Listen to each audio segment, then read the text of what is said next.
चलो 9 अक्टूबर मेन तो न्यूज़ है इसकी नोबेल प्राइज़ की। कल मेडिसिन मिला था, वो आज करवाना है हमने। फिजिक्स वाला भी आज ही करवाएंगे और जो मेन न्यूज़ रहेंगी वो करेंगे। वैसे पूरा जो न्यूज़पेपर है भरा हुआ है इलेक्शंस के रिजल्ट से। Haryana and JNK। हरियाणा में बीजेपी गॉट दी मेजोरिटी, है ना, अनएक्सपेक्टेड। सारे लोग कह रहे थे कि कांग्रेस ही आएगी। कांग्रेस लड़ रही थी इसलिए कि सीएम कौन बनेगा। स्ट्रैटेजी ये नहीं थी कि इलेक्शन जीता कैसे जाए, ऑलरेडी मान चुके थे इलेक्शन जीत चुके हैं हम लोग। अब सीएम कौन सा बनेगा उस पर डिस्प्यूट चल रहा था, तो थोड़ा सा अनएक्सपेक्टेड था। तो बीजेपी हरियाणा में आई है, सीएम के भी रिसेंटली होगी अनाउंसमेंट।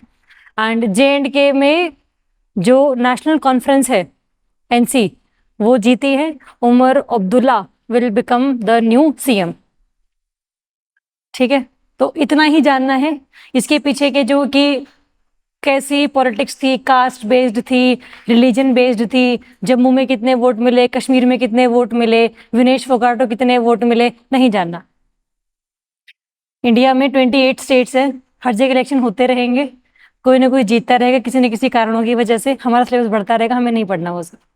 हम करेंगे कि हाँ कुछ चल रहा है, बस इतना ही। चलो फर्स्ट डालो हेडिंग जरा। Discriminatory, why Supreme Court struck down all the caste rules in jail manuals। देखो यार, जो जेल सब्जेक्ट है वो है आपका स्टेट सब्जेक्ट, कि लॉज कौन बनाएगा, स्टेट गवर्नमेंट्स बनाएंगे। सेंट्रल गवर्नमेंट क्या कर सकती है, बस एक मॉडल लॉ बनाकर दे सकती है कि भाई ये लो, मैं सेंट्रल गवर्नमेंट हूँ, मेरी जिम्मेदारी बनती थी कि मैंने आपको एक मॉडल लॉ बना दिया। मॉडल का मतलब होता है एक तरीके का रेफरल टाइप, कि इसको रेफर कर लो, अपने खुद के जो एक्ट्स हैं वो बना लो। सेंटर सिर्फ इतना कर सकता है, but ultimately power lies with the states. तो सुप्रीम कोर्ट ने रिसेंटली ये बोला है कि यार जब लोग जेल में जाते हैं ना, तो सिंपल खाना वाना नहीं खाते, वो काम भी करवाया जाता है उनसे। काम भी करवाते हैं, जो काम करते हैं उनकी वेजेस भी मिलती हैं उन्हें, है ना, पैसे भी इकट्ठे होते हैं उनके। तो जो हीनियस क्राइम्स होंगे उनके लिए अलग वो रहेगा सिस्टम, जो नॉर्मल क्राइम वाले होंगे उनका अलग सिस्टम रहता है। तो जेल में काम भी करने होंगे आपको। तो जेल में अगर आपको काम आपकी कास्ट के हिसाब से दिया जा रहा है, तो it means that is again discriminatory in nature. Jail में जाने के बाद भी अगर आपको, क्योंकि आप शेड्यूल्ड कास्ट से बिलोंग करते हैं, क्योंकि आप अनटचेबल कास्ट से बिलोंग करते हैं, तो आपको जो टॉयलेट्स हैं वो साफ करने का काम दिया जाएगा, जो सीवेजेस हैं वो साफ करने का काम दिया जाएगा, तो वो डिस्क्रिमिनेटरी इन नेचर है। तो सुप्रीम कोर्ट ने सभी स्टेट्स को ये बोला है कि आपके पास 1-2 महीने का टाइम है, हमें जो है प्रॉपर एक गाइडलाइंस बनाकर दो कि आप जो वर्क एलोकेट करते हो वो किस बेसिस पर करते हो, कि किसी पर्सन को वो काम अच्छे से आता है, या फिर आप अज्यूम करते हो कि क्योंकि ये पर्टिकुलर कास्ट से बिलोंग करता है इसको ये काम आता होगा। ठीक है, तो ये बेसिकली सारी आपकी न्यूज है। सुप्रीम कोर्ट ने मना किया है अभी कि जितने भी day to day administration of prison है वो कैसे होते हैं, govern by the prison act. हर स्टेट का एक प्रिजन एक्ट होगा। इसमें एग्जाम्पल दिया है मध्य प्रदेश का, मध्य प्रदेश जेल मैनुअल 1987। इसमें बताते हैं कि जितने भी आपके शेड्यूल्ड कास्ट कम्युनिटी है, एक Mehtar community, they are assign the work of cleaning the latrines, the toilets. तो वो क्योंकि आप पर्टिकुलर कास्ट से बिलोंग करते हैं, तो you already have assume that you are capable enough to do this work. ठीक है, ये तो वन ऑफ द एग्जाम्पल्स है। ऐसे ही आपके एग्जाम्पल्स दिए हुए हैं कि वेस्ट बंगाल में भी है कि जो फूड है बनाया जाएगा या सर्व किया जाएगा बाय अ पर्टिकुलर कम्युनिटी। एक स्पेसिफिक कास्ट फूड बनाएगी, लोअर कास्ट फूड नहीं बनाएगी, बिकॉज वो जो फूड है वो सब खाएंगे फिर। तो ये कुछ एग्जाम्पल्स हैं जो ये बताते हैं, सुप्रीम कोर्ट कहता है कि again these are reinforcing the caste differences. हम जनरली क्या चाहते हैं इंडिया में कि caste barrier should not be there, कि मैं किस कास्ट का हूं मुझे फर्क नहीं पड़ता, तुम्हें भी नहीं पड़ना चाहिए। तो सुप्रीम कोर्ट ये कहता है कि अगर हम लोगों की कास्ट नहीं पूछ सकते तो how will we give them reservation. अगर कास्ट डिफरेंस हमें करना ही नहीं है तो रिजर्वेशन भी नहीं मिलेगा फिर। तो सुप्रीम कोर्ट का इसमें कहना है कि आप सिर्फ अगर स्टेट होने के नाते वेलफेयर बेनिफिट्स देने के लिए किसी कास्ट अगर पूछ रहे हो, that is only legal method. अगर और किसी चीज के लिए आप लोगों की कास्ट पूछ रहे हैं या कास्ट के बेसिस पर डिस्क्रिमिनेशन कर रहे हैं तो everything would be illegal in nature. ठीक है, तो जो कास्ट है इंडिया से धीरे धीरे धीरे करके हम कह रहे हैं कि जा रही है। Now we don't ask everybody's caste before making friends, before getting married, है ना। तो इतना ज्यादा इस टाइम पे इतना वो है नहीं, बट पहले बहुत हुआ करता था। बट फिर भी ये कुछ ऐसी चीजें हैं जिससे कि कास्ट डिस्क्रिमिनेशंस अभी भी एग्जिस्ट कर रही हैं। ठीक है, तो सुप्रीम कोर्ट ने जब ये बोला है तो सिंपल सुप्रीम कोर्ट बोलता नहीं है, एक्सप्लेनेशन देता है पूरी की पूरी कि क्यों डिस्क्रिमिनेटरी है, क्या क्या डिस्क्रिमिनेशन है इसमें। जैसे इसमें ने बोला कि जो एक तो राइट टू इक्वालिटी को हैम्पर हो रहा है इनकी, है ना। जैसे राइट टू इक्वालिटी में क्या है आपका कि as long as it is use to grant benefits to the victims of caste discrimination you can not ask anybody's caste. सिर्फ और सिर्फ तब आप पूछ सकते हैं उनसे। तो ये है आपका इनफोर्स कास्ट डिफरेंसेस और animosity that ought to be prevented at the first place. ठीक है, इक्वालिटी का राइट हैम्पर हो रहा है इसमें। दूसरा इसमें राइट हैम्पर हो रहा है आपका आर्टिकल 15 राइट अगेंस्ट डिस्क्रिमिनेशन। आप डायरेक्टली भी डिस्क्रिमिनेट कर रहे हो, इनडायरेक्टली भी डिस्क्रिमिनेट कर रहे हो। डायरेक्टली का मतलब होता है कोई सामने से बात बोल देना कि आप ये काम जो है वो नहीं करेंगे या फिर आप ये जो काम है वो करेंगे। इनडायरेक्टली होता है कि आपको वो काम दिया नहीं जा रहा, है ना। तो डायरेक्टली भी है इसमें कि डायरेक्टली किस तरीके से आपका assignment of task such as cleaning and sweeping to the marginalised castes, आपको काम ही वो दिया जा रहा है। इनडायरेक्टली कैसे है, by perpetuating the stereotype that people from these communities are either incapable of और unfit of more skilled work, है ना। कि मैं एक कास्ट से बिलोंग करती हूँ, maybe I belong to lower caste, तो मुझे सिर्फ क्लीनिंग का काम दिया जा रहा है और ये अज्यूम किया जा रहा है कि जो हायर स्किल वाला काम है वो आप नहीं कर सकते। तो इससे क्या हो रहा है, कास्ट की discrimination is perpetuating, is proliferating, is increasing in nature. ठीक है, तो आर्टिकल 15 भी डिस्क्रिमिनेशन को रोकता तो वो भी हो रहा है इसमें यहाँ पर। अबॉलिशन ऑफ अनटचेबिलिटी आर्टिकल 17 कि कोई एक पर्टिकुलर कास्ट किसी कम्युनिटी से बिलोंग अगर करती है तो वो सीवेजेस साफ कर सकती है, उसको आइडिया है ना, वो बचपन से ये काम सीखते हुए आ रहे हैं, देखते हुए आ रहे हैं, तो that thing will always be discriminatory in nature. और इंडिया में अनटचेबिलिटी बैंड है इस टाइम पे, है ना। तो अनटचेबिलिटी बैंड है, तो अगर आप किसी कास्ट को कोई खाना बनाने का काम नहीं दे रहे हो या खाना सर्व करने का काम नहीं दे रहे हो, इसका मतलब you still consider themselves as untouchables, because दिन में उन्होंने क्या काम किया है, सीवेजेस को साफ किया उन्होंने। ठीक है, तो ये अबॉलिशन ऑफ अनटचेबिलिटी के भी खिलाफ है। दूसरा right to live with dignity article 21 कि हर किसी को जीने का अधिकार है यार। राइट टू लाइफ में ना बहुत चीजें आती हैं। राइट टू लाइफ में आता है राइट टू प्रिवेसी, मेरी जो पर्सनल इंफॉर्मेशन है वो मेरे तक ही रहे, किसी और तक ना जाए जब तक मैं ना चाहूं। Without my consent no information about me should go into the public. ठीक है, दूसरा right to have the safe environment, pollution ना हो, मैं अगर रात को भी घर से बाहर निकलूं तो मैं सेफ फील करूं। Right to have clean drinking water, ये भी राइट टू लाइफ है। अदरवाइज गंदा पानी पीते रहेंगे, बीमार पड़ते रहेंगे तो जिंदगी तो जी ही नहीं पा रहे हैं, अस्पताल में ही एडमिट है सारे टाइम। तो ये सब चीजें राइट टू लाइफ में आती हैं। तो इसमें डिस्क्रिमिनेशन भी रोका जाता है कि आप ये सब तो कर ही रहे हैं, साथ में आप उनको डिग्निटी से जीने का अधिकार नहीं दे रहे। एक तो आप जीवित हैं सिंपल, एक आप इज्जत से जीवित हैं, है ना। अभी मान लो कि हम 32 साल के हो गए हैं, 32-35 कितने के भी हो गए और हम अनएम्प्लॉयड है, घर वाले हमें निकालेंगे तो नहीं। हम जी तो रहे हैं उनके साथ लेकिन डिग्निटी से नहीं जी रहे हैं, क्योंकि पहली बात तो हम बेरोजगार हैं, ऊपर से हमने शादी भी नहीं करी और ऊपर से हम तीनों टाइम में खाना भी खा रहे हैं, फिर जिम के लिए पैसे भी मांग रहे हैं, स्विमिंग के लिए पैसे मांग रहे हैं। तो हम जी तो रहे हैं बट डिग्निटी नहीं है कोई भी। पनीर हम मांग तो रहे हैं बट लौकी के लायक है हम लोग, है ना। तो ये सभी जितने भी आर्टिकल्स हैं, एक तो ये वायलेट हो रहे हैं। आर्टिकल 23 आपको पता होगा, प्रोहिबिशन ऑफ फोर्स्ड लेबर, आप किसी से कोई भी काम फोर्सफुली नहीं करवा सकते। आप upon the members of marginalised communities amounts to forced labour जितना भी आप उनके काम इम्पोज करते हैं कि यार maybe I belong to particular caste, but इसका मतलब ये नहीं कि मैं सीवेजेस साफ करूंगा। तो आप जानबूझ के मुझे ये काम करवा रहे हैं जिससे मेरी डिग्निटी भी हैम्पर हो रही है। तो 23 आर्टिकल भी हैम्पर हो रहा है, 21 भी हैम्पर हो रहा है, 17 भी हैम्पर हो रहा है, 15 भी और 14 भी। ये सारे आर्टिकल्स क्या कहते हैं ये अपने को पता होना चाहिए।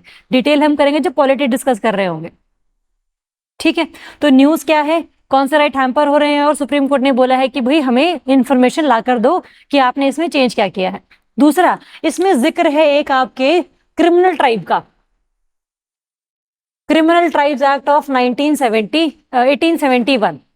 यार 1871 में हमारे यहाँ पर कौन थे, ब्रिटिश। अब अगर ये हमारा जंगल वाला एरिया है और ब्रिटिश अपनी मशीन्स को लेकर जंगलों को काट कर मिनरल्स को एक्सट्रैक्ट करने के लिए यहाँ पर आएंगे, तो क्या उनका स्वागत करेंगे हम? स्वागत तो नहीं करेंगे तुम्हारा। तो फिर क्या करेंगे, प्रोटेस्ट करेंगे, या तो मशीनें तोड़ देंगे, या जो लोग मशीनों को लेकर आए थे उनको मार देंगे, to make them to make them learn a lesson. ये हम कर सकते हैं। तो अगर हम किसी भी पर्टिकुलर जगह में गए और वहां पर ऐसा ऐसा कुछ हुआ, इसका मतलब वहां पर जो लोग रहते हैं क्या वो क्रिमिनल ट्राइब्स हैं?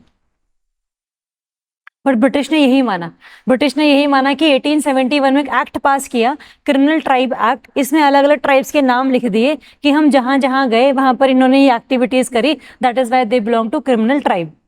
और अगर उनके आसपास कोई भी चोरी चकारी होती है तो उनको अरेस्ट किया जा सकता है विदाउट एनी वारंट, कि तुम्ही नहीं किया होगा because you belong to what, criminal tribes act. आपकी पूरी ट्राइब क्रिमिनल है तो आप उस ट्राइब से बिलोंग करते हो तो आप भी कौन हो, क्रिमिनल हो।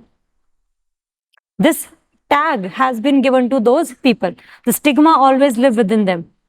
But ब्रिटिश चले गए, टाटा बाय बाय। फिर हमारी सरकार आई, 52 में हमने एक एक्ट पास किया कि जितनी भी ये ट्राइब्स आपने नोटिफाई की हुई थी एज अ क्रिमिनल ट्राइब, उन सबको हमने क्या कर दिया, डीनोटिफाइड कर दिया। अब इंडिया में कोई भी जो ट्राइब है वो क्या नहीं है, क्रिमिनल ट्राइब नहीं है। वो सारी ट्राइब कौन सी हैं, डी नोटिफाइड ट्राइब है। एक तो इंडिया में ट्राइब है, एक इंडिया में शेड्यूल्ड ट्राइब है जिनको रिजर्वेशन मिलता है, एक इंडिया में डीनोटिफाइड ट्राइब है कि पहले क्रिमिनल थे, now they have been denotified and known as DNTs, denotified tribes.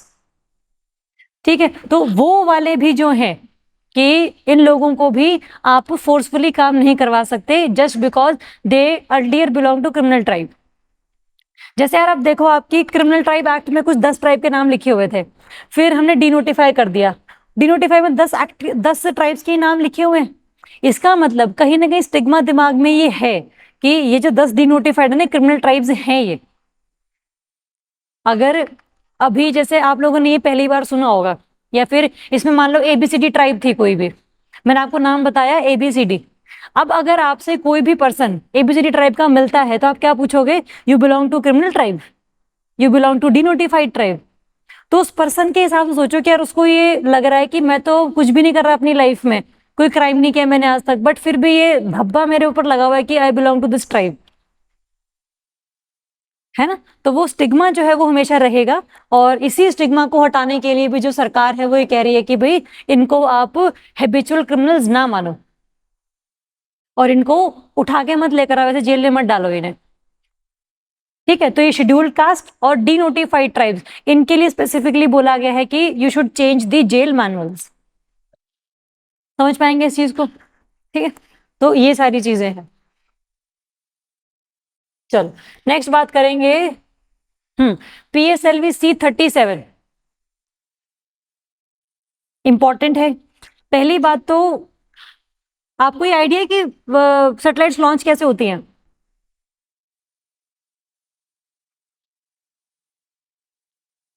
ऐसे नहीं, मैं बताओ कि कैसे होती हैं। How satellites are launched?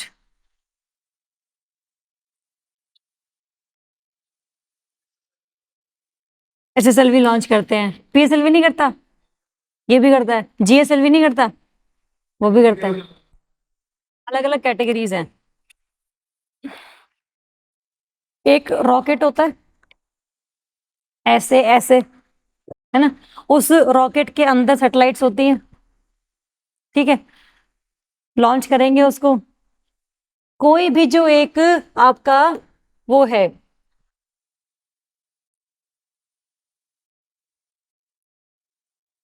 ये कहाँ है? ये है आपका एक रॉकेट, थोड़ा बेकार बनाए।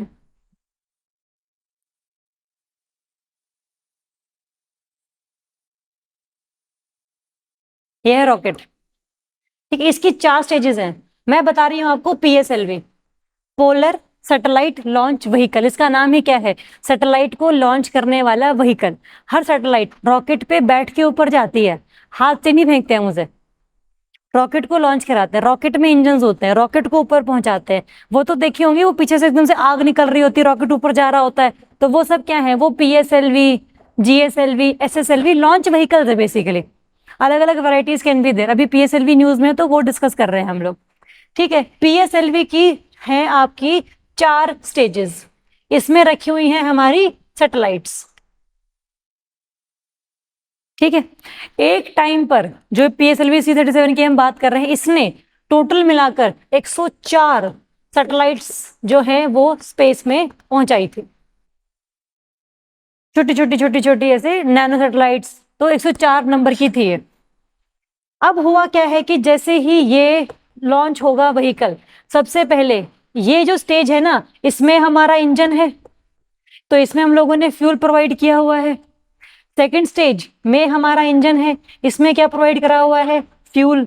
Same goes for engine fuel, same goes for engine fuel.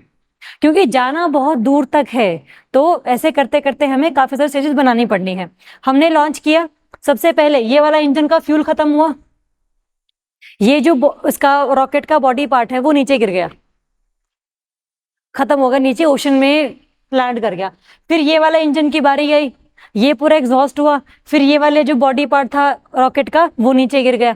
तो जैसे जैसे आप ऊपर की तरफ जा रहे हैं, वैसे वैसे क्या आपका वजन हल्का होता जा रहा है? जब हल्का हो रहा है इसका वजन, तो अल्टीमेटली काफी दूर तक का डिस्टेंस ये ट्रैवल कर सकता है। This is the third stage, ये भी नीचे गिर जाएगा। And this is the fourth stage. Fourth stage ना अल्टीमेटली जाती है स्पेस में, और स्पेस में है ग्रेविटी कम, तो अर्थ तक ही नहीं पहुंच पाता, दोबारा से नीचे नहीं गिर पाता, तो ये अर्थ के अराउंड चक्कर लगाता रहता है। विद टाइम धीरे धीरे धीरे धीरे करके एटमॉस्फेयर क्या इसको अपनी तरफ खींच लेगा, उसको हम कहते हैं क्या? Atmospheric drag. एटमॉस्फेयर धीरे धीरे धीरे धीरे करके इसको अपने पास बुला लेगा। तो अभी जो है 2018 में भेजा गया ये सैटेलाइट लॉन्च व्हीकल, इसका जो फोर्थ स्टेज था वो दोबारा से अटलांटिक ओशन में लैंड करवाया है ना, लैंड हुआ है। It is not reusable again, but एक तरीके से ये है कि धीरे धीरे ये स्पेस डेब्री का पार्ट नहीं बना, नहीं तो स्पेस में घूमता रहता, सैटेलाइट्स को टकराता, ऐसी ही सैटेलाइट्स खराब होती है हमारी। तो जो चीज काम की ही नहीं है, या तो वो नष्ट हो जाए या फिर वो धरती पर आकर उसको हम तबाह कर दें, यही है। तो जो PSLV है वो है आपका 4 स्टेज का लॉन्च व्हीकल, जिसमें फर्स्ट स्टेज में यूज होता है सॉलिड फ्यूल, सेकेंड स्टेज में होता है liquid fuel, then third stage में solid fuel, and then again fourth stage में liquid fuel. Solid liquid solid liquid, ठीक है। ये देखो, अब क्वेश्चन आता है यार ये कि हम अब जब कर ही रहे हैं तो डिटेल करेंगे इसका, कि 4 स्टेज हैं। स्टेज 1 में कौन सा हम लोग प्रोपेलेंट यूज कर रहे हैं? ये HTPB, पेपर में आता है क्वेश्चन ये, कि stage 1 of PSLV has what fuel? HTPB, it is hydroxyl terminated पॉलीब्यूटाडीन।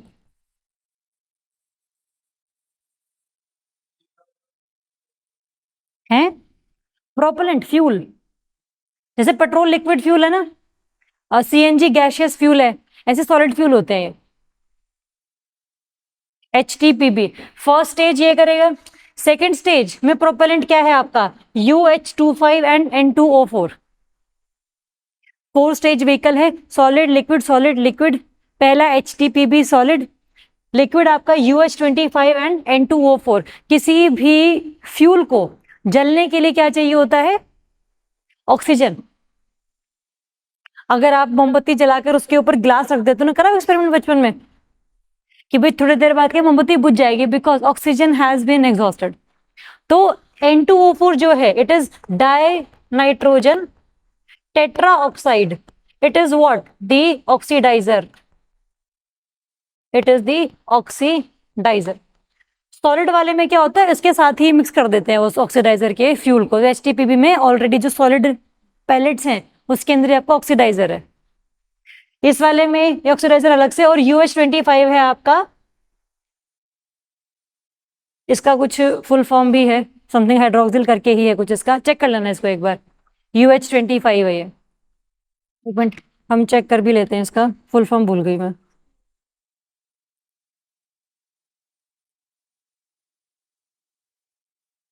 ये है आपका, yes, unsymmetrical dimethyl hydrazine, yes, unsymmetrical dimethyl hydrazine. First stage solid HTPB, second stage liquid UH25 and N2O4, third stage HTPB, again solid की ही बात कर रहे हैं, third stage. और fourth stage आपका ये है MMHMON3, इसकी भी फुल फॉर्म लिखेंगे MMHMON3। हम्म, ये डाई नाइट्रोजन टेट्रा ऑक्साइड, ये N2O4 है ना, ये जो ऑक्सीडाइजर। हाँ, MMH लिखेंगे, monomethyl hydrazine, fourth stage monomethyl hydrazine, MMH monomethyl hydrazine.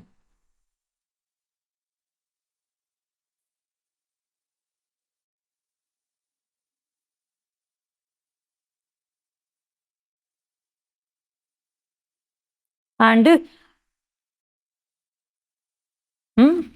Monomethyl hydrazine,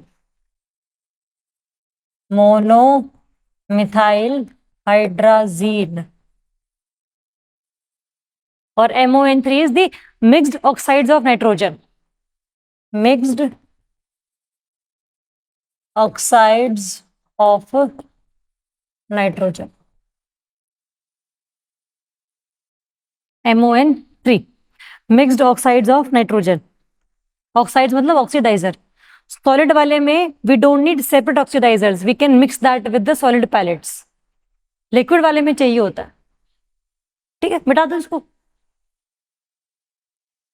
paper में क्वेश्चन आएगा, consider the following statements about PSLV। तो number 1, PSLV is a four stage vehicle, yes, it is at the alternative solid liquid fuel based. नाम आएगा तो नाम लिख देंगे, ठीक है। चलो नेक्स्ट, ये न्यूज में क्यों है आपका कि 2017 में लॉन्च हुआ था, इंपॉर्टेंट है ये। C37 फरवरी 2017 में लॉन्च हुआ है। क्या लेकर गया था साथ में? कार्टोसैट 2D। कार्टोसैट इंडिया की एक अर्थ ऑब्जर्वेशन सैटेलाइट है and as the main payload with another 103 satellites as copassengers. बस ये ध्यान रखेंगे इसका। तो इसकी जो सबसे लास्ट अपर स्टेज है, फोर्थ स्टेज का जो बॉडी पार्ट है रॉकेट का, वो धीरे धीरे करके बिकॉज ऑफ एटमॉस्फेरिक ड्रैग धरती पर आ गया था और हमने इसको आज रिसेंटली करेक्ट किया है। इतना न्यूज में था। ठीक बात है। PSLV कैसे काम करता है पता लग गया हमें, रहेगा याद। ये HTPB, MMH, UH25 याद रखने हैं, ये याद रखने हैं। चलते फिरते बोल दिया करो किसी को भी, ये लोगों को लगेगा गाली दे रहे हैं लेकिन आप रिवीजन कर रहे होते हैं अपनी, तो स्टैंडर्ड ऑफ गाली भी थोड़ा सा बढ़ाएंगे हम लोग अब। चलो नेक्स्ट बात करेंगे। स्मॉलर एरिया सोन टमाटो, सब्जी खरीदी है कभी रिसेंटली? अभी कितने किलो रुपए टमाटर हैं? 60 रुपए? क्या बात करो, 100 रुपए बिक रहे हैं भाई। गंदे वाले ले लिया आपने, सड़े हुए जो बचे हुए थे किसी ने नहीं लिए थे ठीक थे वो। जनरली क्या न्यूज है कि यार जो टमाटो की क्रॉप है पिछले साल के मुकाबले पहली बार तो हम लोगों ने कम उगाया है इसको, खास करके महाराष्ट्र मध्य प्रदेश वाले एरिया में। क्यों कम उगाया है? क्यों? बारिश ज्यादा हुई है? महाराष्ट्र मध्य प्रदेश, महाराष्ट्र मध्य प्रदेश में हमने हल्का सा ये कम लगाया। जैसे जनरली दो डिफरेंस करते हैं इसमें, एक तो है आपका प्याज, एक है आपका टमाटो। सदाबहार बेसिकली ये आपका onion is a kind of सब्जी और टमाटो इज फ्रूट। ध्यान रखना, tomato is a fruit. Onion पूरे देश में 3 बार उगता है, एक तो खरीफ सीजन में, एक रबी सीजन में, और एक आपका जायद सीजन में। खरीफ होती है जब आप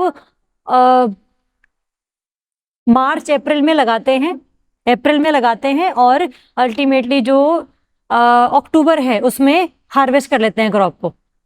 जैसे राइस, चावल इज अ खरीफ की क्रॉप। जो गेहूं है वो कब उगाते हैं हम लोग? अक्टूबर नवंबर में उगाते हैं और बैसाखी के टाइम पर कट करते हैं। तो जो गेहूं वाली क्रॉप है वो कैसी क्रॉप है? रबी की क्रॉप है। खरीफ और रबी के बीच जो सीजन आता है 3 से 4 महीने का, उसको हम कहते हैं जायद। जायद में आपके फ्रूट्स उगा लेते हैं, खीरे उगा लेते हैं, वाटरमेलन, बाजरा और ये अनियन टाइप्स ये उगा लेते हैं। तो इंडिया में 3 बार जो प्याज है उसकी खेती होती है। टमाटो केस में 2 बार होती है सिर्फ, जायद में नहीं होती है, सिंपल खरीफ में और रबी में होती है। ये सिंपल खरीफ और रबी में होती है ये। तो इसीलिए इस बार हम क्या कह रहे हैं कि लोअर देन एक्सपेक्टेड सोइंग, जितना हमने सोचा था उससे थोड़ा सा हम लोगों ने कम उगाया। The kharif crop is transplanted, और महाराष्ट्र में हम लोगों ने हल्का सा इसको कम उगाया क्योंकि extreme heat of the last year, climate change की वजह से हीट बढ़ रही है, सर्दियां थोड़ी सी कम हुई है महाराष्ट्र मध्य प्रदेश वाले एरिया में, और गर्मी काफी पड़ी है। तो गर्मी ज्यादा होने की वजह से जो यील्ड है इनकी थोड़ी सी कम हो गई। तो पहली बात तो उगाया लेकिन अच्छे से उग नहीं पाया। दूसरा, हमने उगाया ही नहीं। क्यों? क्योंकि हम लोगों ने इस एरिया में क्या उगा दिया? मेज उगा दिया। The crop area of tomato was given to maize. ऐसा क्यों हुआ? क्योंकि मेज पहली बात तो एक ड्रॉट रेजिस्टेंट क्रॉप है, पानी मिले, धूप मिले, छाया मिले, कुछ मिले, उग जाएगा अपने आप। मिट्टी कैसी भी हो अपने आप उग जाएगा, कोई दिक्कत नहीं है मेज को।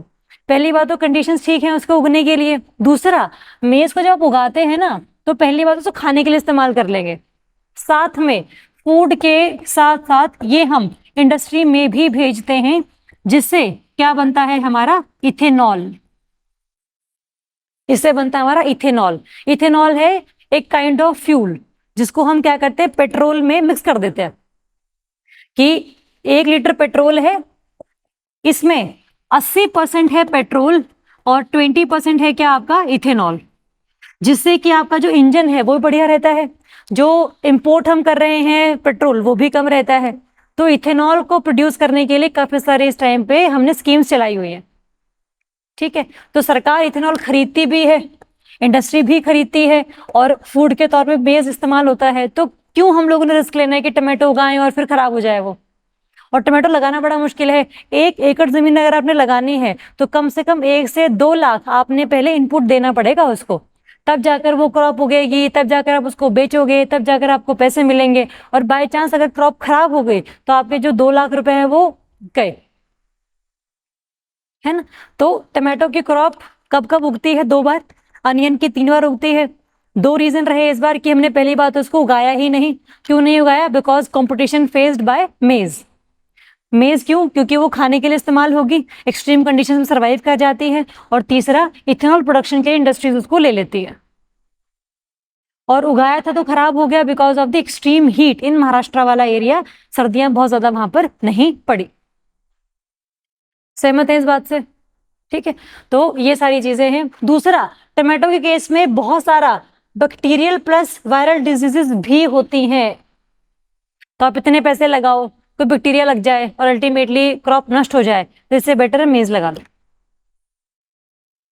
ठीक है, लेकिन अगर सभी टमाटर नहीं लगाएंगे तो हम कैसे टमाटर का तड़का लगाएंगे? क्वेश्चन तो ये है ना। इसका आंसर अब ये है कि कभी कभी एग्रीकल्चर में डिस्ट्रप्शंस आती रहती हैं। अभी सप्लाई कम है टमाटो की, डिमांड उतनी ही है, तो इस केस में क्या होगा कि लोग टमाटर खाना छोड़ेंगे नहीं, चाहे आधा टमाटर डालें। जैसे हमारे घर में क्या होता है कि टमाटर अगर महंगा हो गया तो आधा टमाटर सुबह आधा टमाटर शाम डलेगा, लेकिन यस, है ना। तो सबके घर में ऐसा होता है। लेकिन जो गरीब लोग हैं वो इतना भी अफोर्ड नहीं कर सकते, 1 किलो 100 रुपए का वो 3 दिन के लिए अफोर्ड नहीं कर सकते, बिकॉज तीनों टाइम खाना बनता है। तो ऐसे में सरकार क्या करती है, एक मिनिस्ट्री है इसकी, मिनिस्ट्री ऑफ पब्लिक डिस्ट्रीब्यूशन, जो क्या करेगी, इसके अंडर एजेंसीज काम करती हैं जो मार्केट से, जो होलसेलर से टमाटो खरीदती हैं, उनको उसी प्राइस पे देंगी, लेकिन लोगों को कम प्राइस से बेचेंगे। जो बीच में सारा ये खर्चा है वो किसने उठा लिया, सरकार ने उठा लिया, है ना। तो ये आपको नाम से पता हो, ये देखो, national cooperative consumers federation of India, NCCFI, under the ministry of consumer affairs, food and public distribution. ये सारी एजेंसीज काम करती हैं इस तरीके से, ठीक है, सस्ते में बेच देती हैं। खर्चा कौन उठाएगा, ये एजेंसीज उठा लेंगे, क्योंकि प्याज और टमाटर और आलू, ये 3 ऐसी सब्जियां हैं, 3 ऐसी चीजें हैं जो सरकार गिरा देती है। आप सिलेंडर महंगा कर दो कोई दिक्कत नहीं है, लेकिन लोग अगर आलू नहीं खा पा रहे हैं, आलू यार सबसे सबसे बेसिक सब्जी है वो। तुम आलू भिंडी खा लो, आलू पालक खा लो, कुछ खा लो, आलू तो हमेशा सदाबहार से ही एक बढ़िया क्रॉप रही है। तो अगर आलू महंगा है, बिल्कुल बेसिक स्टार्च की जो नीड है आपकी पूरी नहीं हो पा रही है, तो अल्टीमेटली फिर हमने क्यों चुना था इन लोगों को 5 साल के लिए, है ना। तो बड़ी कोशिश की जाती है कि सरकार ना गिरे, बिकॉज लोग एकदम से प्रोटेस्ट कर देते हैं कि भाई हम नहीं बेचते। ये आलू का सीजन ऐसे होता है कई बार कि महाराष्ट्र में काफी सारे जो आलू उगते हैं वो सरकार, वो जो लोग हैं, फार्मर्स हैं, सड़कों पे ऐसे फेंक देते हैं कि 2 रुपए किलो आलू तो नहीं बेच रहे हम लोग। कई बार सप्लाई इतनी ज्यादा हो जाती है, डिमांड उतनी ही रहती है, तो प्राइस क्रैश हो जाता है। तो सरकार के लिए फार्मर्स ये भी कहते हैं कि जब सप्लाई कम है और डिमांड उतनी ही है, तब आप हमसे खरीद लेते हो उसी प्राइस पे, लोगों को प्राइस कम में बेच देते हो, सरकार खुद अपना खर्चा उठा लेगी। लेकिन जब सप्लाई ज्यादा होती है तब आप जो है बीच में इंटरवीन क्यों नहीं करते कि प्राइसेस जो है वो 2 रुपए किलो ना जाए, कम से कम 40 रुपए किलो 30 रुपए किलो तो बेचे हम लोग सामान को अपने, है ना। तो सरकार का काम दोनों टाइम पर है, चाहे सप्लाई बढ़ जाए चाहे सप्लाई कम हो जाए, दोनों ही केस में there is need of intervention by सरकार, ठीक है। तो ये न्यूज था, तो ये बताओ अपने को, डिजीजेस हैं ये सारा हमने देख लिया, ठीक। एक्सट्रीम हीट हमने देख ली, ठीक। नेक्स्ट आओ जरा, माइक्रो RNA, इंपॉर्टेंट है भाई, नोबेल प्राइज फॉर मेडिसिन।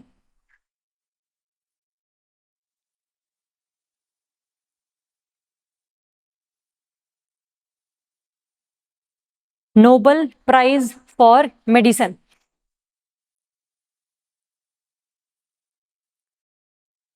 कितने बच्चों के पास साइंस थी बचपन में, 10th तक साइंस थी, सबके पास 10th तक साइंस होती है, ट्रिकी क्वेश्चन था ये। 12th तक कितने के पास थी, किसी के पास नहीं थी। तो हमारी बॉडी कैसे काम करती है, कुछ आइडिया है, खाना कैसे पचता है, सांस कैसे ली जाती है, ये कुछ आइडिया है, नहीं, इतना तो आइडिया होगा यार, हद हो गई। मैं डिटेल नहीं में जा रही, मैं आपको बता रही हूँ, मैं कुछ पूछ नहीं रही आपसे। देखो, मेडिसिन में मिला नोबेल प्राइज, हमारी बॉडी की जो सबसे स्मॉलेस्ट यूनिट है वो क्या है, बॉडी की सबसे स्मॉलेस्ट यूनिट, जैसे ये आपकी स्किन है, स्किन को अगर आप बहुत ही माइक्रोस्कोपिक व्यू में जाओगे तो सबसे छोटी जो यूनिट है उसको हम क्या बोलते हैं, सेल, है ना। सेल, ये है आपकी सेल, इसे हम कहते हैं एनिमल सेल, जो हमारे अंदर है, ठीक है। ये सेल में होता है एक न्यूक्लियस, न्यूक्लियस है, न्यूक्लियस में होते हैं क्रोमोसोम्स, ये नाम तो सुन रखे होंगे थोड़े बहुत, chromosome, x chromosome girl, XY chromosome boy, है ना। पूरे ह्यूमन बॉडी में 23 पेयर्स ऑफ क्रोमोसोम्स होते हैं, टोटल 46 नंबर में क्रोमोसोम होते हैं ऐसे ऐसे, एक्स, ये एक्स गर्ल, ये एक्स, वो वाई बॉय। ठीक है, ये जो क्रोमोसोम है इसको अगर आप बिल्कुल अंदर तक जाकर देखोगे तो इसमें क्या होते हैं, डीएनए, इसमें होता है हमारा डीएनए, ऐसे ऐसे डबल हेलिकल स्ट्रक्चर, ऐसे मुड़ा तुड़ा, ये है हमारा डीएनए। डीएनए में मान लो ये पर्टिकुलर कोड है, देर आर 4 बेसिस डीएनए में, ए, टी, सी और जी। ए से है आपका एडेनाइन, लिखना है भैया, ये कथा नहीं चल रही, लिखना है। Adenine, thiamine, cytosine and guanine, ATCG। ATCG, ए का बॉन्ड होगा टी के साथ, सी का बॉन्ड होगा जी के साथ।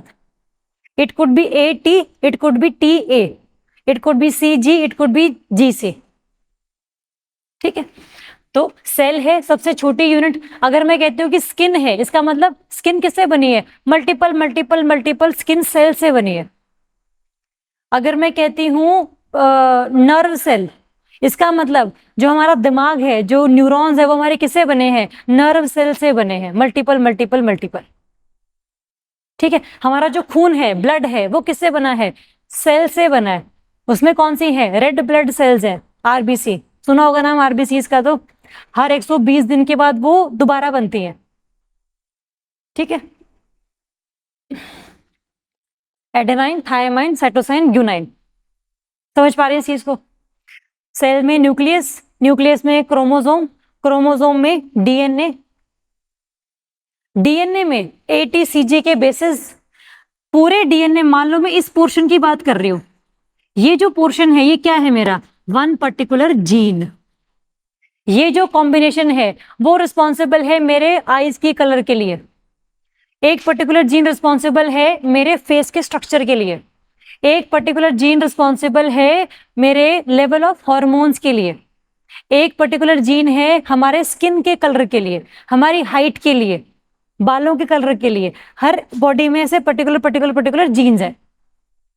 ठीक बात है, जैसे हम कहते हैं ना कि यार अगर किसी के पेरेंट्स को डायबिटीज या बीपी होती है तो उसमें पर्टिकुलर जीन होता है उनमें, तो आप जब पैदा होते हो तो आपके साथ भी वो जीन अगर आ जाता है तो आपको ऑटोमेटिकली बीपी की जो प्रॉब्लम है, जो डायबिटीज की प्रॉब्लम है, वो बचपन से ही रहती है फिर, because gene has been transferred. ठीक है, तो हमारी जितनी भी सेल्स हैं पूरी बॉडी सेल से बनी है। एक मेरी सेल है रेड ब्लड सेल, खून वाली, एक है मेरी स्किन सेल, दोनों में न्यूक्लियस है, दोनों में क्रोमोसोम है, दोनों में डीएनए है, दोनों में जीन्स हैं। सेम जीन्स होते हैं हर किसी में, सेम जीन्स हैं, है ना। अगर ये डीएनए स्किन सेल का भी ऐसे है और ब्रेन आपका स्किन सेल का और ब्लड सेल का दोनों का ऐसे है, और ये जीन की कोडिंग थी कि भाई आपने जो है एक पर्टिकुलर फंक्शन परफॉर्म करना है। ठीक है, फंक्शन कैसे परफॉर्म होगा, जैसे हमारी बॉडी में होते हैं प्रोटीन्स, मसल्स प्रोटीन से बनती हैं, जो बालों का कलर है प्रोटीन से बनता है, आपकी बॉडी में जो स्किन का कलर है वो प्रोटीन से बनता है। तो हमारी body is made up of all protein. अगर आपकी बॉडी में प्रोटीन की डेफिशिएंसी है तो ultimately you will suffer from the marasmus disease. आपकी बॉडी में न्यूट्रिशन नहीं जा रहा है, फिर ना मसल बन रही है, ना बोन बन रही है, ना कैल्शियम है, कुछ नहीं है आपकी बॉडी में। प्रोटीन बड़ा जरूरी है। हमारी बॉडी में जो जीन है, ये रहा मेरा डीएनए, इस डीएनए में ये जीन था, ये जीन का कोड क्या था कि क्या बना दो, केराटिन प्रोटीन बना दो। करवाते हैं सभी लड़कियां केराटिन ट्रीटमेंट बालों का, खाते पीते तो है नहीं, बाल झड़ जाते हैं, सफेद हो जाते हैं, और फिर करवाते हैं केराटिन ट्रीटमेंट कि यार प्रोटीन अगर खाया नहीं जा रहा है तो सीधा बालों तक लगा दो, पैसे ले लो कितने मर्जी, है ना। पालक नहीं खाएंगे लेकिन इतने पैसे हम यहाँ खर्च कर सकते हैं। तो हमारी बॉडी में पर्टिकुलर जीन था जो सही जीन था, केराटिन बना रहा था, लेकिन क्योंकि आपने खाना ढंग से नहीं शुरू किया, आपकी बॉडी ने जो सही न्यूट्रिशन है वो नहीं लिया, तो ये जो जीन था इसने क्या बनाना था, एक प्रोटीन बनाना था बालों के कलर के लिए, ये अपना काम ठीक से नहीं करेगा। काम करते कैसे हैं ये, डीएनए का ये पर्टिकुलर जीन है, ये क्या बनाएगा, एक एमआरएनए, इसे हम क्या कहते हैं, मैसेंजर आरएनए। जो कोड इसमें लिखा हुआ है वही कोड इसमें हम लोग इसमें बॉडी ने डाल दिया। ये जो mRNA है ये सेल में यहाँ पर जो न्यूक्लियस था उसके आसपास एक और चीज है, राइबोसोम। राइबोसोम पे गया कि यार ये रहा, मैं एड्रेस लेकर आया हूं, इसका प्रोटीन बनाइए जरा एक बार। डीएनए के जीन में एक कोड बनाया, mRNA बनाया, मैसेंजर आरएनए, मैसेज लेकर गया है टू राइबोसोम कि भाई ये वाला जो प्रोटीन है वो बना दे। अगर आपकी सेल बढ़िया तरीके से काम करती है तो राइबोसोम पे ही जाएगा, प्रोटीन आपका ये बना देगा। लेकिन आपने जिंदगी भर खाए ही पिज्जा बर्गर है अगर, तो आपकी सेल ढंग से काम नहीं कर रही है, आपको चोट लगती है तो आप जल्दी ठीक नहीं हो पाते, क्योंकि बॉडी में इम्यूनिटी नहीं है, न्यूट्रिशन ही नहीं है। खाएंगे पिएंगे जल्दी ठीक हो जाएंगे, खाओगे पियोगे नहीं तो छोटी सी चोट भी कहती नहीं चल जाएगी आराम से, बीमार भी महीना महीना रह जाओगे। तो सेल के हेल्थ पे डिपेंड करता है कि कोई भी जो जीन है वो जो कोड लेकर राइबोसोम के पास जा रहा है वो सही से बनाएगा या नहीं बनाएगा। ठीक है, ये बात सही है हमारी। ये जीन का काम था ये प्रोटीन बनवाना, ये जीन का काम था बी प्रोटीन बनवाना, ये जीन का काम था सी प्रोटीन बनवाना। पूरी बॉडी में जितने प्रोटीन्स बनते हैं वो एक सेल के अंदर सारे कोड अवेलेबल है। वही कोड ब्लड सेल के लिए अंदर है, वही जो कोड है वो आपका स्किन सेल के अंदर है। तो स्किन सेल की जो सेल है उसका काम क्या है, स्किन बनाना एक पर्टिकुलर काम है उसका। रेड ब्लड सेल का क्या क्या काम है कि बॉडी में ऑक्सीजन को ट्रांसफर करवाना। तो स्किन सेल अपना काम करे तो इन 10 जीन में से उसका काम तो सिर्फ क्या है, एक जीन वाला ही काम है, बाकी के जो 9 होंगे वो तो इसमें एक्टिव नहीं होंगे। हम समझ पा रहे हैं इस चीज को। ब्लड सेल में भी 10 के 10 जीन हैं, स्किन में भी 10 के 10 जीन हैं, बट ब्लड सेल में तो एक ही जीन काम का है, ऑक्सीजन ट्रांसफर करवानी है, बाकी 9 का तो कोई काम नहीं है। स्किन सेल तो आपको केराटिन प्रोटीन नहीं बनवा रही है, वो तो बालों वाले एरिया में बनवा रही होगी, है ना। तो कौन सी सेल में कौन सा जीन काम करेगा और कौन सा इनएक्टिव रहेगा, ये कैसे बॉडी को पता है, ये कैसे पता है। सेम टाइप ऑफ क्रोमोसोम है सब में, सेम टाइप ऑफ डीएनए था, सेम टाइप ऑफ जीन थे, कौन सा जीन मुझे एक्टिव रखना है, स्किन सेल को एक्टिव रखना है, कौन सा जीन नर्व सेल को एक्टिव रखना है, कौन सा जीन आपके ब्लड सेल या स्किन सेल को एक्टिव रखना है, कैसे पता लगेगा बॉडी को।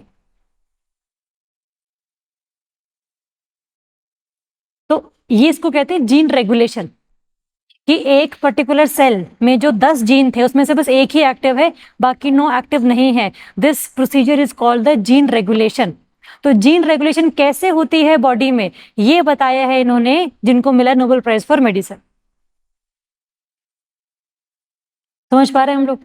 नाम याद रखेंगे, इंपॉर्टेंट लोग हैं भैया, Victor Ambros and Gary Ruvkun, whatever, Ambros and Ruvkun याद करने पड़ेंगे भैया। पेपर में डायरेक्ट क्वेश्चन आएगा।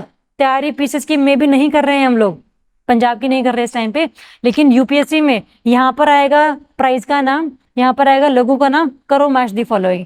क्योंकि 6 मिलने हैं प्राइज अभी टोटल, अभी तो 2 ही अनाउंस हुए हैं, फिजिक्स और ये मेडिसिन वाला, 6 और होंगे, तो एक में 2 को कम से कम मिलेगा। तो कंफ्यूजन रहती है कि फिजिक्स वाले कौन थे और केमिस्ट्री वाले कौन से थे। ठीक है, तो जीन रेगुलेशन वाले हैं विक्टर एम्ब्रोस और गैरी रुफकुन। ठीक है, ये ध्यान रखेंगे। देखो इसमें लिखा हुआ है, differentiation among cells is governed by gene regulation which effectively turns on और off specific genes in a cell in order to allow it to carry its specific task. This is called the gene regulation. ठीक बात है। तो अब ये होता कैसे है, ये क्वेश्चन है। इसका क्वेश्चन ये है, micro RNA, micro RNA, the reason behind gene regulation, it is micro RNA. देखो हम लोगों ने, मैंने आपको बताया कि भाई ये है डीएनए, ये है पर्टिकुलर जीन, इसका एमआरएनए का कोड में लिखा गया, ये गया राइबोसोम के पास, इसने बना लिया अपना प्रोटीन। मतलब एक आरएनए का काम क्या होता है? प्रोटीन बनाना। एक का काम क्या होता है? प्रोटीन बनवाना। लेकिन माइक्रो आरएनए क्या होते हैं? एक पर्टिकुलर जीन में ये एक माइक्रो आरएनए बना है, उसका कोड लेकर गया है। ये माइक्रो आरएनए जो है, it will not make the protein, it will not make the protein, but it will prohibit a cell to perform a particular task। कि भाई सिर्फ यही वाला जीन एक्टिव रहेगा। ये जो माइक्रो आरएनए मैंने प्रोड्यूस किया है, इसका मतलब क्या है कि जितने भी सेल में और बाकी सारे जीन हैं वो क्या हो जाएं? इनएक्टिव हो जाएं।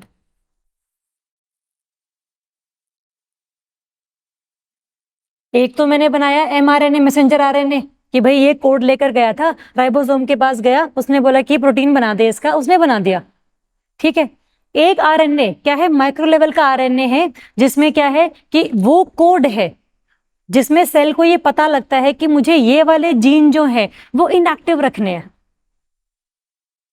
ये वाले जीन है मुझे इनएक्टिव रखने हैं। हमारी बॉडी में से मल्टीपल माइक्रो आरएनएज हैं, थाउजेंड्स, हंड्रेड्स और लैक्स ऑफ आरएनए हम लोगों ने अभी तक आइडेंटिफाई किए हैं, जिसमें ये पता लगता है कि एक पर्टिकुलर जो सेल है उसके ये जो जीन्स हैं बस वही एक्टिव हैं, बाकी सारे जो है वो इनएक्टिव किए गए हैं, बिकॉज बॉडी की उस सेल ने वो माइक्रो आरएनए जो है वो ट्रिगर किया है।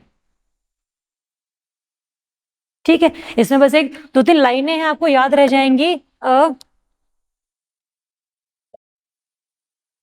देखो इसमें ये पूरा बनाया था वैसे मैंने, डीएनए का, डीएनए इंटू आरएनए होता है, इसको हम बोलते हैं ट्रांसक्रिप्शन, ये ध्यान रखना, ट्रांसक्रिप्शन। और जब आरएनए बन जाता है, प्रोटीन राइबोसोम बना देता है, उसको हम बोलते हैं ट्रांसलेशन। बायोलॉजिकल टर्म्स है, कई बार ऐसे ट्रांसक्रिप्शन, ट्रांसलेशन सुनने में लगे तो ऐसे लगे ना कि यार क्या सुन लिया, ऐसा कान बंद कर लेते हैं, पता हो कि हाँ क्या है ये। Transcription, DNA to RNA, RNA to protein is translation.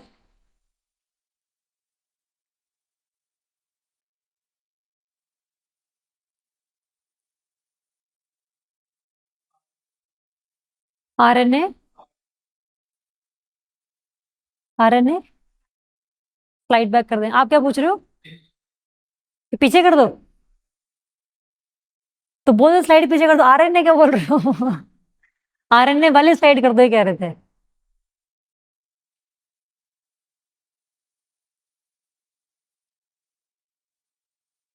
ठीक है। माइक्रो आरएनए, इसमें मैं लिखवा रही थी कुछ।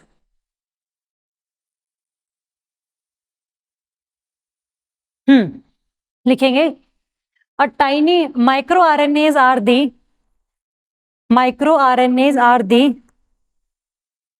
tiny RNA molecules, microRNAs are the tiny RNA molecules that did not, that do not, do not that does not लिखो, singular है ना, that does not code for protein, that does not code for protein, but simply block the activity, but simply block the activity of specific genes।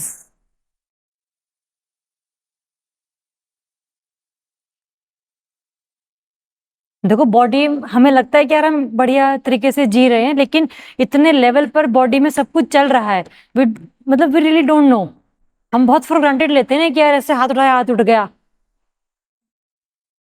गुस्सा आया गुस्सा आ गया, उसके पीछे जो पूरी मैकेनिज्म है वो कितनी तगड़ी है, मतलब it is next to impossible. किसी को गुस्सा बिल्कुल नहीं आता, कितना ही कुछ कह लो उसे।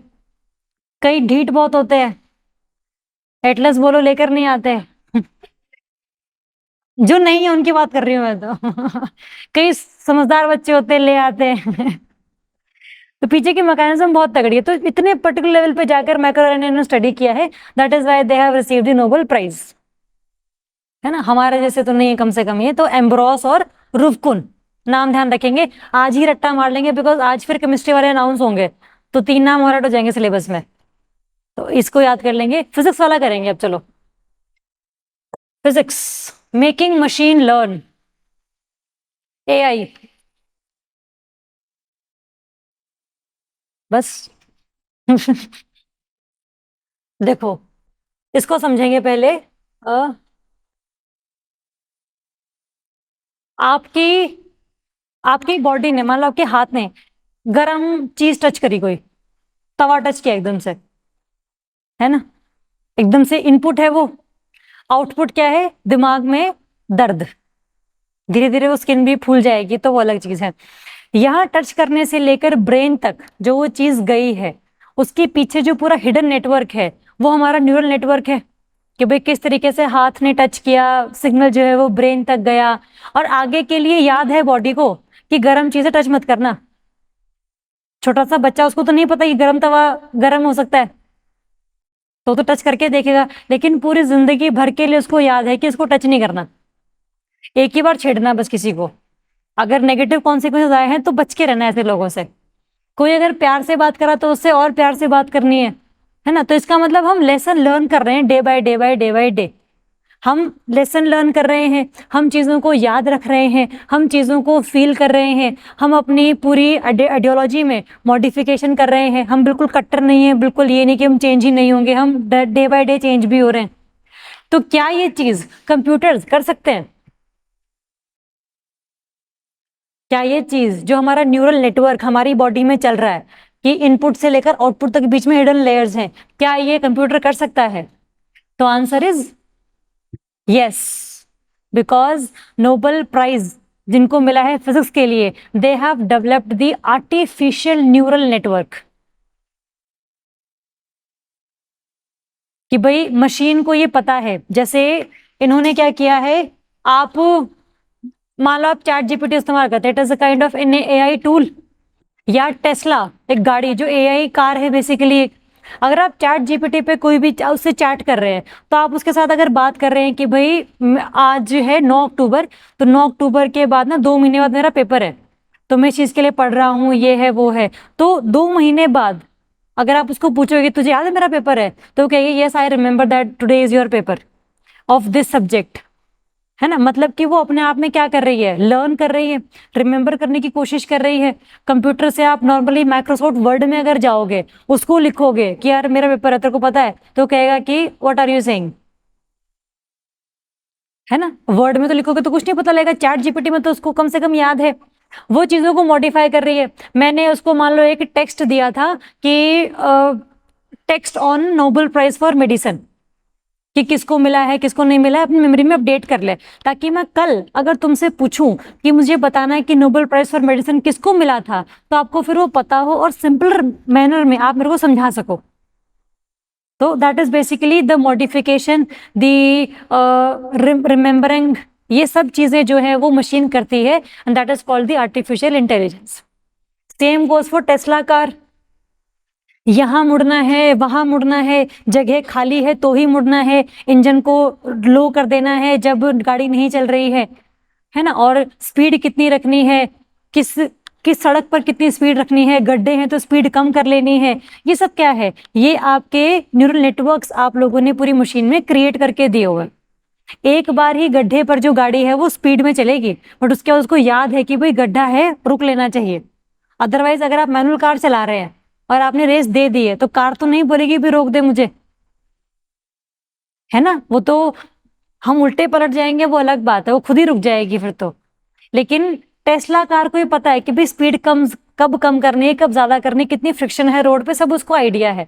तो ये जो न्यूरल नेटवर्क्स हैं वो आर्टिफिशियली क्रिएट करवाए हैं इन दोनों ने मिलके, और ये काम पर लगे 1950 से।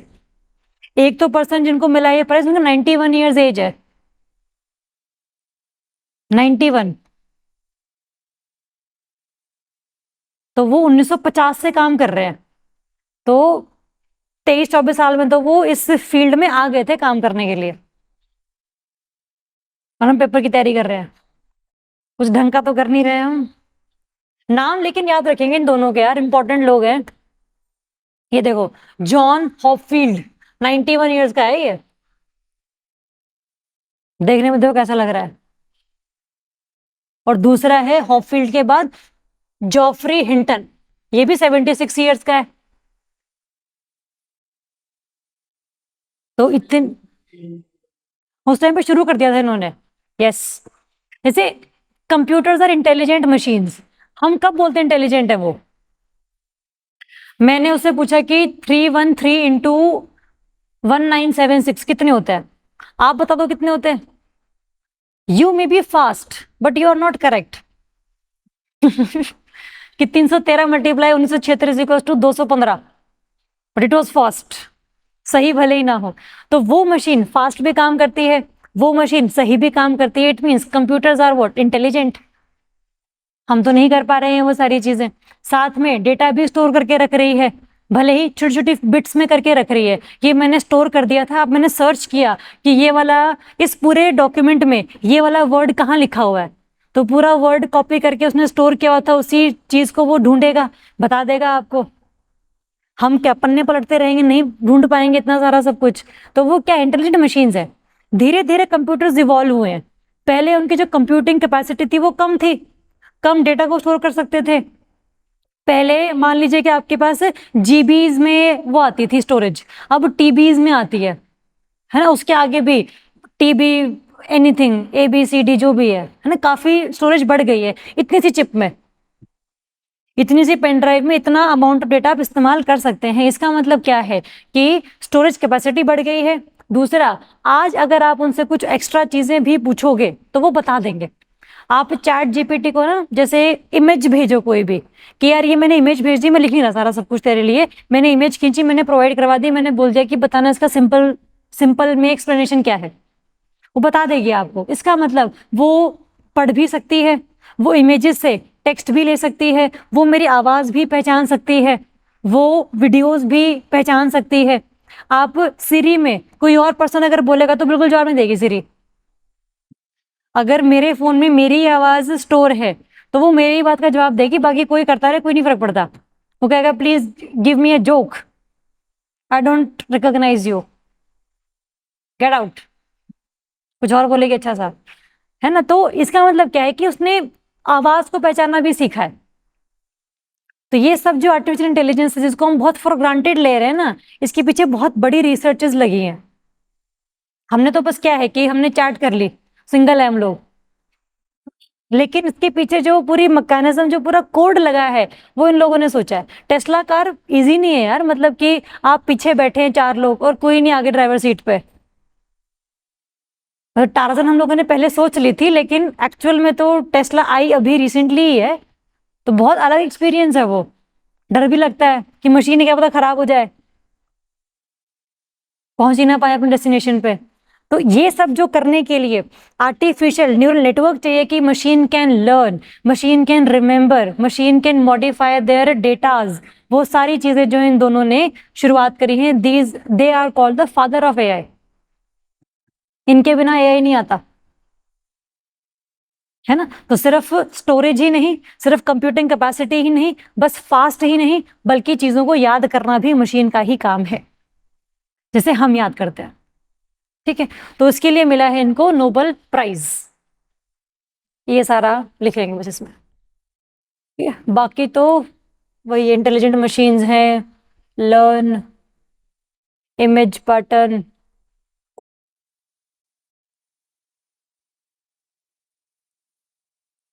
एप्लीकेशन पता होगा बस अपने को कि एप्लीकेशन क्या है। वॉइस असिस्टेंस, सीरी वाला, self driving cars, image recognition, modern speech translation, ये सब, ये सारी चीजें। चलो, इसके अलावा इनको हिंटन को मिला था ट्यूरिंग प्राइज, जो कि कंप्यूटर साइंस में सबसे ज्यादा मोस्ट प्रेस्टिजियस अवार्ड माना जाता है।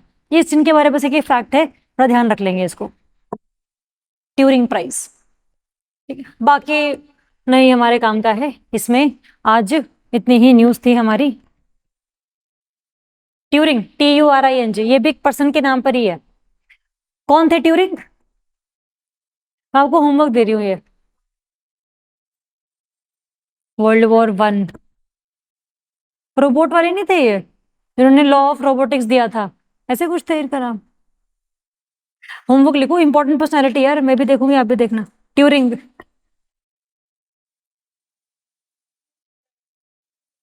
नहीं नहीं, ट्यूरिंग बारे पता करना है। प्राइस तो मिलते रहते हैं।